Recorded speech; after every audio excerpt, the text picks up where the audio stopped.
வணக்கம். இது தாய் வீடு மாத இதழ் நவம்பர் மாதம் 2025 ஆண்டு. கட்டுரை தலைப்பு கம்பனின் கருவூலம் திறந்து. கட்டுரை ஆக்கமும் குரல் பதிவும் மாவலி மைந்தன் சீனா சண்முகராஜா. பகுதி 43. முன்னைய 3 தாய் வீடு இதழ்களில் கம்பராமாயணம் ஆரணிய காண்டத்தின் 5வது படலமாகிய சூர்பனகை படலத்தின் செய்திகளை கம்பனின் கவிநயத்தோடு சேர்ந்து எடுத்து வந்திருந்தேன். இந்த இதழில் 6வது படலமாகிய கரன் வதை படலம் தொடர்கிறது. கரன் என்பவன் ராவணனின் சிறிய தாயின் மகன். தண்டக வனத்தில் சூர்பனகை வசிப்பதற்கென்று ஏற்படுத்தப்பட்ட பகுதியிலே அவளது பாதுகாவலுக்காகவும் அவள் இடுகின்ற கட்டளைகளை நிறைவேற்றுவதற்காகவும் ராவணனால் அனுப்பி வைக்கப்பட்ட பெரிய அரக்கர் படைக்கு தலைவனாக அவன் நியமிக்கப்பட்டிருந்தான். ராமன் மேல் ஏற்பட்ட காதலும் ஈடேறாமல் இலக்குவனால் உறுப்புகள் சிதைக்கப்பட்டதால் ஏற்பட்ட ஆற்ற முடியாத மனநிலையிலே உங்களுக்கு கூற்றுவனாக கரன் இருக்கிறான், அவனை அழைத்து வந்து உங்களை அழித்து விடுகிறேன் என்று ராம லக்மணரிடம் வஞ்சனம் கூறி சென்ற சூர்பனகை கரனிடம் சென்று அவனது காலில் விழுந்து புரண்டு கதறலுடன் தனக்கு நடந்தவை பற்றி முறையிடுகிறாள். கண்டு நோக்கரும் காரிகையால் தனை கொண்டு போவன் இலங்கையர் ஹோக்கென விண்டு மேல் விழுந்தேனை வெகுண்டவர் துண்டமாக்கினர் மூக்கினைச் சொல்லினாள். கம்பராமாயணம் ஆரணிய காண்டம் 374வது செய்யுள். கண்டு நோக்கரும் காரிகையால் தனை. அந்த வனத்திலே 2 மனிதர்களுடன் இருந்த பார்ப்பதற்கே அரிதான கட்டழகி ஒருத்தியை கொண்டு போவன் இலங்கையர் கோக்கென, இலங்கையர் கோன் ராவணனுக்காக எடுத்து கொண்டு போவதற்காக விண்டு மேல் விழுந்தேனை விரும்பி அவள் மேல் பாய்ந்த என் மீது வெகுண்டு அவர் துண்டமாக்கினர் மூக்கெனச் சொல்லினாள். சினங்கொண்டு எனது மூக்கினை அறுத்து விட்டார்கள் என்று சொன்னாள். சீதையை தனது சக்களத்தியாக கருதிய சூர்பனகையே அவளை கண்டு நோக்கரும் காரிகையாள் என்று கூறுகிறாள். பெண்களே கண்டு வியக்கும் அழகுடையவள் சீதை என்பதை சூர்பனகை தனது வாயாலேயே கூறுவதாக கம்பர் வர்ணித்திருப்பதை இங்கே காண்கிறோம்.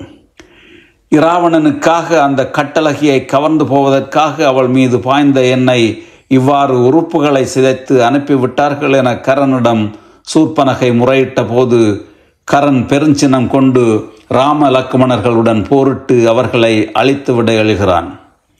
அப்பொழுது அவனது படை வீரர்கள் எதிர்வந்து ராம லக்மணர்களை ஒழித்துவிடும் பொறுப்பை தாங்களிடமே விட்டுவிடுமாறு அவனிடம் வேண்டி கேட்டு சூர்பனகை வழிகாட்ட ராம லக்மணர் இருக்குமிடம் சென்று அவர்களுடன் போர் தொடுக்கின்றார்கள்.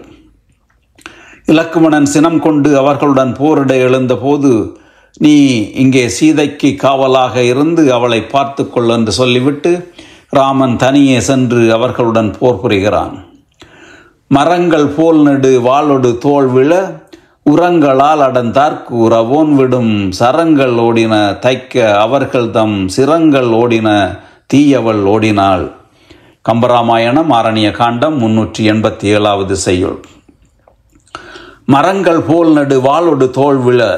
நீண்ட மரங்கள் வெட்டப்பட்டு விழுவதனைப் போல அவர்கள் தாங்கியிருந்த வாள்களுடனேயே அவர்களது தோள்கள் துணிக்கப்பட்டு விழுந்த பின்னும் உரங்களால் அடந்தார்க்கு, மார்பின் வலிமையை கொண்டு தாக்கி போர் செய்வதற்கு நெருங்கி வந்த அவர்கள் மீது உறவோன் விடும் சரங்கள் ஓடின தைக்க, வலிமையுடன் ராமன் எய்து அம்புகள் விரைந்து சென்றன. அச்சரங்கள் தைக்கவே அவர்கள் தம் சிரங்கள் ஓடின, அவர்களது தலைகள் துணிக்கப்பட்டு விழுந்து உருண்டோடின. தீயவள் ஓடினாள், தீயவளான சூர்பனகையும் அவ்விடத்தை விட்டு ஓடினாள். அந்த வீரர்களின் கைகள் பிடித்திருந்த வாள்களுடனே தோள்கள் துணிக்கப்பட்டு நடுமரங்கள் போல் வீழ்ந்த பின்னும் வலிமை மிக்க மார்புகளால் அவர்கள் தாக்கி போரிட ராமன் செலுத்திய அம்புகளால் அவர்கள் தலைகள் அறுப்புண்டு உருண்டோடின. அந்த வேகத்திலேயே சூர்பனகையும் ஓடினாள் என்கிறார் கம்பர். இந்த செய்யுளில் வரும் சரங்கள் ஓடின, அவர்கள் தம் சிரங்கள் ஓடின, தீயவள் ஓடினாள் என்னும் கம்பரின் சொல்லாட்சியும் உவமை நயமும் நெஞ்சை அள்ளுகின்றன. மீண்டும் கரனிடம் ஓடி வந்த சூர்பனகை அவனிடம் நடந்த செய்தியை கூறுகின்றாள். அதனை கேட்ட கரன் வேண்டெழுந்து தூடனன் திருசிரா என்னும் முக்கிய படைத்தலைவர்களுடன் மாபெரும் படையணிகளை திரட்டி கொண்டு போர் செய்ய புறப்படுகிறான். போர்ப்பெரும்பனை பொம்மென் முழக்கமா நீர்த்தரங்கம் நெடுந்தடம் தேர்களா ஆர்த்தெழுந்தது இறுதியின் நாற்களை கார்கருங்கடல் கால்கிளர்ந்தென்னவே. கம்பராமாயணம் அரணிய காண்டம் 392 செய்யுள். போர் பெரும்பனை பொம்மென் முழக்கமா, போரை அறிவிக்கின்ற பெரிய பேரொலி பொம்மென முழங்க, நீர்த்தரங்கம் நெடுந்தடம் தேர்களா, கடல் அலைகளாக நீண்ட தேர்ப்படைகள் அசைந்தபடி செல்ல, இறுதியின் ஆர்கலி கார்கருங்கடல் கால் கிளர்ந்தென்னவே. ஊழிக்காற்றினால் பேரொலியோடு கார்மேகம் போன்ற நிறத்தை உடைய கடல் பொங்கி மேலெழுந்தாற் போல ஆர்த்தெழுந்தது பேராரவாரத்தோடு கரனது சேனை போருக்கு எழுந்தது. நீர்த்தரங்கம் நெடுந்தடம் தேர்களா என்று தேர்ப்படைக்கு கடல் அலைகளை உருவகப்படுத்திய கம்பர் ஊழிக்காற்றினால் எழுந்த கருங்கடல் போல அந்த பெரும் போர்ப்படையணி இருந்ததாக உவமை நயத்துடன் கற்பனை செய்திருக்கின்ற சிறப்பை இந்த செய்யுளிலே காண்கிறோம். 14 படைத்தலைவர்களுடன் 14,000 படை வீரர்களுடன் திரண்டெழுந்து சென்ற கரனின் போர்ப்படை அணியில் உள்ள வீரர்கள், படைத்தலைவர்கள், போர்க்கருவிகள் ஆகியவை பற்றி இவ்வாறு 30 செய்யுள்களிலே கம்பர் வர்ணனை செய்து பாடியிருக்கின்றார். இவ்வாறு பெருமளவில் ஏன் கரனின் படையை பற்றி கம்பர் பாடியிருக்கின்றார் என்று கேள்வி எழுகிறது. சீதை உடனிருக்க ராமன் நிகழ்த்திய முதற் போர் என்பதாலும், இத்தகைய பெரும்படையை ராமன் தனியே நின்று எதிர்த்து போரிட்டு வென்றான் என்பதை வெளிப்படுத்துவதற்காகவும் எதிரிப்படையை பல பாடல்களிலே சிறப்பித்து விவரித்துள்ளார் என்று கருதி கொள்ளலாம். கரனின் படைகள் புறப்பட்ட போது தோன்றிய தீய நிமித்தங்களை அகம்பன் என்ற அறிவன் வந்து சொல்லி தடுக்கவும் கேளாதவனாக ஆகாயத்திலுள்ள மிக கூட்டங்கள் அஞ்சும்படியும் ஆர்த்தொலிக்கின்ற கடல் நடுக்கமடையும்படியும் பறவைகளும் விலங்குகளும் அஞ்சி ஓடி ஒளிந்து கொள்ளும்படியும் கரன் தன் படைகளுடன் ராமன் இருக்கின்ற இடத்தை வந்து சேர்க்கின்றான். இதனை அறிந்த லக்குவணன் போர்க்கோலம் கொள்ள அவனை தடுத்து நிறுத்தி சீதைக்கு காவலாக வைத்துவிட்டு மீண்டும் ராமன் போருக்கு புறப்படுகிறான். குளையுறு மதியம் பூத்த கொம்பினால் குலைந்து சோர, தலையுறு சாலை நின்றும் தனிச்சிலை தரித்த மேரு, மலையென முழங்குகின்ற வாழையிற்று அரக்கர் காண, முளை நின்று எழுந்து செல்லும் முடங்கலின் முனிந்து சென்றான். கம்பராமாயணம் ஆரணிய காண்டம் 432 செய்யுள். குளையுறு மதியம் பூத்த கொம்பினால் குலைந்து சோர, காதணிகள் அணியப்பெற்ற திங்களை மலராக கொண்டதொரு பூங்கொம்பை ஒத்தவளான சீதை தளர்வுற்று வருந்திச் சோரவும், தலையுறு சாலை நின்றும் தனிச்சிலை தரித்த மேரு, தலைகளால் வேயப்பெற்ற பர்ணசாலையிலிருந்து தனது ஒப்பற்ற வில்லை ஏந்தியவனாக மேருமலையாகிய ராமன், மலையென முழங்குகின்ற வாழையிற்று அரக்கர் காண, மலைமுகங்கள் போல் முழங்குகின்ற கூரிய பற்களையும் கொண்ட அரக்கர்கள் காணும்படி முளையினின்று எழுந்து செல்லும் முடங்கலின் முனிந்து சென்றான். மலைக்குகையிலிருந்து வெளிப்படுகின்ற ஆண் சிங்கத்தைப் போல மிகுந்த சினத்துடன் வெளியே வந்தான். இச்செய்யுளில் பல உவமை அணிநயங்களை கம்பர் கலந்து வைத்திருப்பதை காணலாம். குலை அணியப்பெற்ற திங்களை மலராக கொண்ட பூங்கொம்பை ஒத்தவள் சீதை என்பதில் இல்பொருள் உவமை அணி காணப்படுகிறது.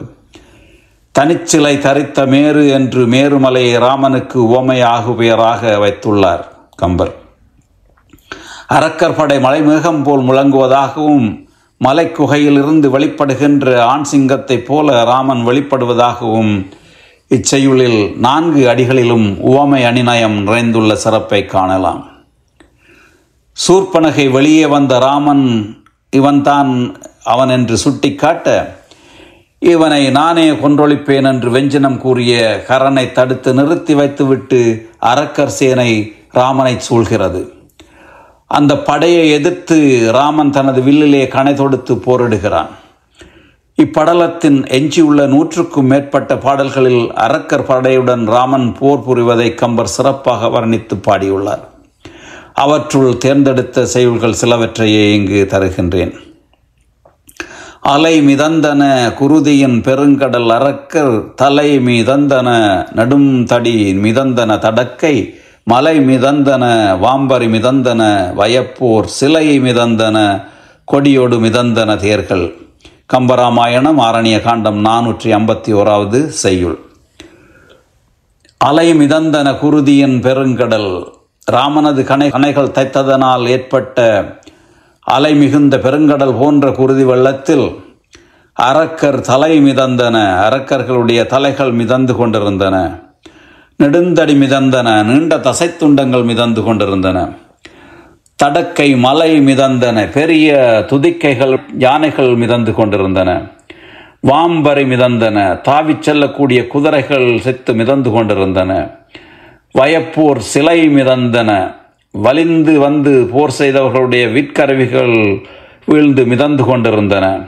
கொடியோடு மிதந்தன தேர்கள். கொடிகளோடு தேர்கள் மிதந்து கொண்டிருந்தன என்று அந்த போரில் அரக்கர் படைகளுக்கு ஏற்பட்ட பெரும் சேதத்தை கம்பரின் கவிநயம் மிக்க இவ்வாறான பல செய்யுள்கள் சுவைபட தருகின்றன.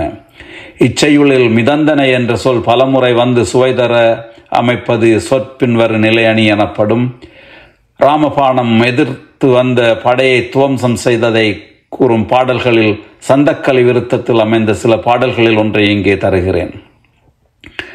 அழைத்தார் சிலர் அயந்தார், சிலர் அழிந்தார், சிலர் கழிந்தார். உழைத்தார் சிலர் உயிர்த்தார், சிலர் உருண்டார், சிலர் புரண்டார். குழைத்தார் திரை குருதி கடல் குளித்தார், சிலர் கொலைவாய் முளைத்தாரைகள் பறிப்பாறு படப்பாரிடை மடிந்தார், சிலர் உடைந்தார். கம்பராமாயணம் ஆரணிய காண்டம் 462 செய்யுள். கொலைவாய் மலைத்தாரைகள் பட. கொல்லும் தன்மை உள்ள நுனிகளை உடைய ராமனது அம்புகள் மழை நீர் தாரைகளைப் போல மேல் விழுந்து தைப்பதனால் அழைத்தார் சிலர். சிலர் தமக்கு யாராவது துணைக்கு வாருங்கள் என்று அழைத்தார்கள். அயந்தார் சிலர். சிலர் சோர்ந்து விழுந்தார்கள். அழிந்தார் சிலர் கழிந்தார். சிலர் அழிந்து பட்டார்கள். சிலர் அங்கிருந்து தப்பி ஓடிவிட்டார்கள். உழைத்தார் சிலர். சிலர் காயம்பட்டு வருந்தினார்கள். உயிர்த்தார் சிலர். சிலர் மூச்சு விட முடியாது திணறினார்கள். உருண்டார் சிலர் புரண்டார். சிலர் தரையிலே உருண்டு புரண்டார்கள். குழைத்தால் திரை குருதி கடல் குளித்தார். குழைந்த சேறு போன்ற குருதி கடலிலே சிலர் மூழ்கி கொண்டிருந்தார்கள். சிலர் பாரிடை மடிந்தார். சிலர் உடைந்தார். சிலர் தரையிலே விழுந்து இறந்தார்கள். சிலர் நிலை தளர்ந்து கெட்டார்கள். இவ்வாறு அரக்கர் படை ராமபாணத்தினால் பட்ட அவதிகளை இன்னும் பல பாடல்களிலே கம்பர் எடுத்து வருகிறார். இவ்வாறு ராமன் பொருதி கொண்டிருந்த வேளையில் கரனுடைய 14 படைத்தலைவர்கள் தமது படைகளுடன் ராமனை சுற்றி வளைக்க அவன் தொடர்ந்து போரிடுகிறான். 14 படையணிகளும் போரில் மாண்டமையை கூறும் செய்திகளில் ஒன்று. தலை சிந்தின விழி சிந்தின தளல் சிந்தின தரைமேல் மலை சிந்தின படி சிந்தின வரி சிந்துர மலை போல். சிலை சிந்தின கணை சிந்தின திசை சிந்தின திசையோடு உலை சிந்தின பொறி சிந்தின உயிர் சிந்தின உடலம். கம்பராமாயணம் ஆரணிய காண்டம் 469 செய்யுள். தலை சிந்தின. அந்த படையின் தலைகள் சிதறி விழுந்தன. விழி சிந்தின தளல் சிந்தின. நெருப்பு பொறிகளை சிந்தியபடி அவர்களது கண்கள் சிதறி விழுந்தன. தரைமேல் மலை சிந்தின படி சிந்தின வரி செந்துரம். தரையின் மேல் மலைகள் சிதறி விழுவதைப் போல முதுகிலே தவிசுகள் கட்டப்பட்டிருந்த யானைகள் சிதறி விழுந்தன. மலை போல் சிலை சிந்தின கணை சிந்தின திசை சிந்தின. ராமனது வில்லிலிருந்து மலை போல சொரிந்த அம்புகள் எல்லா திசைகளிலும் சிதறி விழுந்தன. திசையூடு உலை சிந்தின பொறி சிந்தின உயிர் சிந்தின உடலம். அந்த திசைகளிலெல்லாம் உலைக்களத்திலிருந்து நெருப்பு பொறி சிதறுவதைப் போன்ற அவர்களது உடல்கள் உயிரை சிந்தி செத்து வீழ்ந்தன.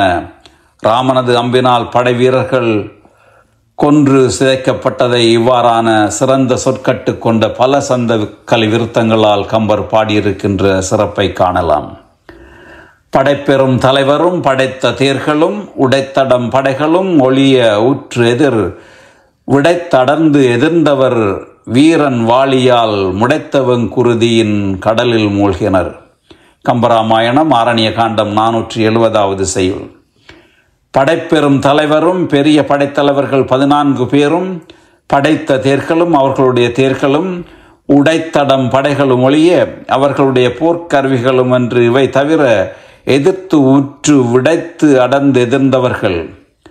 ராமனின் எதிரே வந்து பெருஞ்சினத்தோடு எதிர்த்து நெருங்கி வந்தவர்கள் எல்லோரும் வீரன் வாளியால் முடைத்தவங் குருதியின் கடலில் மூழ்கினர். பெருவீரனான ராமனது அம்புகளால் கொன்றொழிக்கப்பட்டு முடை நாற்றமுடைய கொடிய குருதிக்கடலில் மூழ்கினார்கள் என்பது பொருள். வந்து எதிர்த்த அரக்கர்களுள் படைத்தலைவர்கள் 14 தவிர அனைவரும் இறந்தொழிந்தார்கள். அப்படைத்தலைவர்களும் அவர்களின் தலைவனான கரனும் அவனது படையும் சூர்பனகையும் என்ன ஆனார்கள் என்பதை கம்பனின் கவிநயத்தோடு சுவைத்து அறிய அடுத்த இதழ் வரை பொறுத்திருப்போம். கட்டுரை வளரும். நன்றி, வணக்கம்.